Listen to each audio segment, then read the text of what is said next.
جدا کیسے کرو گے حشر تک ان کو نبی سے تم، لیا پہلو محبوب خدا فاروق اعظم نے۔ آج ہم ایک ایسی شخصیت کے بارے میں بات کریں گے کہ جنہیں اللہ کے پیارے نبی صلی اللہ علیہ وسلم نے دعائیں مانگ کر حاصل کیا۔ میری مراد خلیفہ ثانی حضرت عمر فاروق رضی اللہ تعالیٰ عنہ۔ حضرت عمر فاروق وہ شخصیت ہیں کہ جنہیں نبی کے دین کے خاطر شہید کیا گیا۔ آپ وہ مسلمان حکمران ہیں کہ جنہوں نے 36 لاکھ مربع میل پر حکمرانی کی، اس کے باوجود آپ کی سادگی ایسی تھی کہ ایک شخص آپ سے ملنے آیا تو دیکھ کر حیران رہ گیا کہ اتنی بڑی سلطنت کے حکمران، اتنی بڑی سلطنت کے مالک ایک پیڑ کی چھاؤں میں آرام کر رہے ہیں۔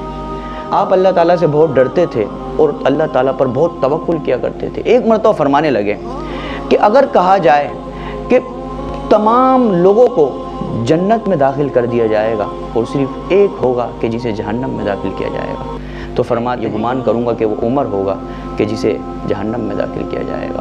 اور فرمانے لگے کہ اگر کہا جائے کہ تمام لوگوں کو جہنم میں داخل کر دیا جائے گا اور صرف وہ ایک ہوگا کہ اسے جنت میں داخل کیا جائے گا، تو میں یہ گمان کروں گا کہ وہ عمر ہوگا۔